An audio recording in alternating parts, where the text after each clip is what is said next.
Syria middle east की नई जंग को लेकर भी तमाम तस्वीरें सामने आ रही हैं और ये अब नया अखाड़ा बन चुका है जहां पर कई देशों का हित छिपा है, क्योंकि सीरिया रणनीतिक लिहाज से बेहद अहम देश है। कई देशों के साथ सीरिया की सीमा लगती है। भूमध्य सागर पर दबदबे के लिए बेहद ही जरूरी देश है सीरिया। सीरिया में रूस के 160 से ज्यादा सैन्य पोस्ट हैं, तो वही ईरान के सीरिया में 450 से ज्यादा सैन्य पोस्ट हैं। और यही वजह है कि अब ईरान ने सीरिया में अलेप्पो के कसाई कहे जाने वाले जवाद गफ्फारी को तैनात कर दिया है। देखिए,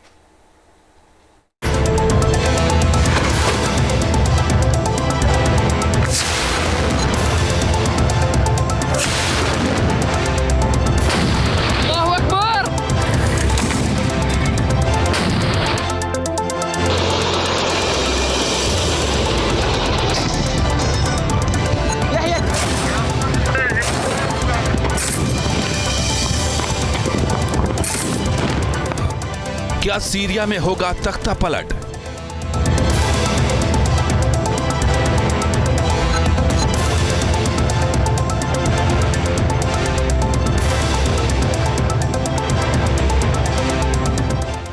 क्या सीरिया पर विद्रोहियों का कब्जा हो जाएगा?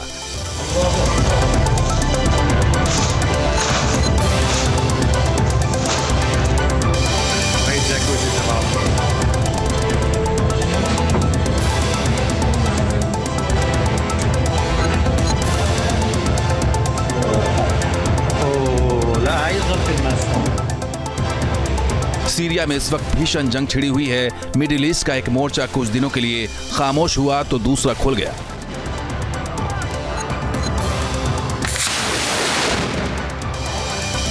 इस मोर्चे को खाद और पानी अमेरिका, तुर्की और इजराइल से मिल रहा है। इन्हीं के बल पर सीरियाई विद्रोहियों ने 8 साल बाद अलेप्पो शहर पर चढ़ाई की और उसे कब्जे में ले लिया।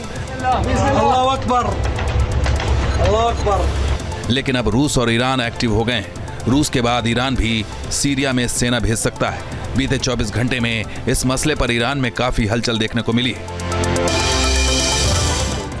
एक और ईरान के विदेश मंत्री अब्बास अरहगची एक प्रतिनिधिमंडल के साथ सीरिया की राजधानी दमिश्क में सीरियाई थिंक टैंक से मिलकर नई रणनीति बना रहे हैं, तो वहीं दूसरी ओर ईरान के राष्ट्रपति मसूद पेजेश्कियान ने रविवार को इराक के प्रधानमंत्री मोहम्मद शिया से बातचीत में हर तरह के सहयोग का वादा किया है।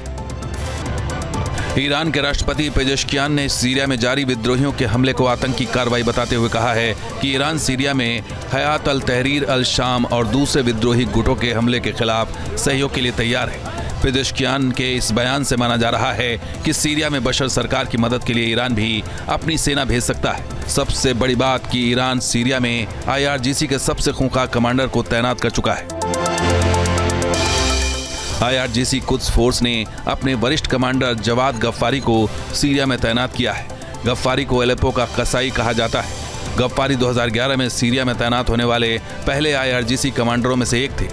गफ्फारी ने अलेप्पो में IRGC मुख्यालय की कमान संभाली थी और बाद में सीरिया में IRGC और बासिज के ईरानी संगठन के मुख्य कमांडरों में एक बन गए। जवाद गफ्फारी को 2021 में असद सरकार ने सीरिया की संप्रभुता के उल्लंघन के मामले में अमेरिका के खिलाफ हमलों की योजना बनाने के आरोपों के बाद सीरिया से निकाल दिया था। गफ्फारी इंटेल ऑर्गेनाइजेशन के इंटेल ऑर्ग के स्पेशल ऑप्स डिवीजन के प्रमुख के रूप में कार्य करते हैं। जिस तरह से सीरिया में 2011 के बाद गोलबंदी शुरू हो रही है, उससे मिडिल ईस्ट में खतरे की बड़ी घंटी सुनाई दे रही है। अब सवाल यह है कि सीरिया में असद सरकार के सपोर्ट में रूस और ईरान को क्यों आना पड़ा? सीरियाई सरकार के विरोध में अमेरिका क्यों है? सीरियाई सरकार के विरोध में तुर्की, इजराइल क्यों है? दरअसल सीरिया मिडिल ईस्ट का वो देश है जहां से रूस मिडिल ईस्ट में अपना प्रभाव बढ़ाना चाहता है। साथ ही ईरान भी रूस के सपोर्ट में खड़ा रहता है, क्योंकि ईरान हर उस देश के सपोर्ट में रहेगा जो अमेरिका और इजराइल के विरोध में रहेगा। बशर अल असद के सपोर्टर रशिया और ईरान। रशिया ने अपने 2 कार्गो प्लेन वहां भेजे हैं, वो बमबारी कर रहे हैं इदलिब शहर में, यानी कि वो जगह जहां पे विद्रोहियों के अड्डे हैं। और ईरान ने भी अपनी सेना वहां भेज दी है। हालांकि उसकी एक आतंकी प्रॉक्सी हिजबुल्ला जो पहले से वहां था, लेकिन वो कमज़ोर पड़ चुका है। स्थिति इस समय ये है कि सीरिया के अंदर आधे दर्जन से ज़्यादा देश आमने सामने हैं, यानी ये युद्ध का एक बड़ा केंद्र बनता हुआ नजर आ रहा है। और इससे भी बड़ी बात यह है कि रणनीतिक लिहाज से ये देश बेहद अहम है। कई देशों के साथ सीरिया की सीमा लगती है। भूमध्य सागर पर दबदबे के लिए ये जरूरी है। ईरान के सीरिया में 450 से ज्यादा सैन्य पोस्ट हैं, जबकि रूस के सीरिया में 160 से ज्यादा सैन्य पोस्ट हैं।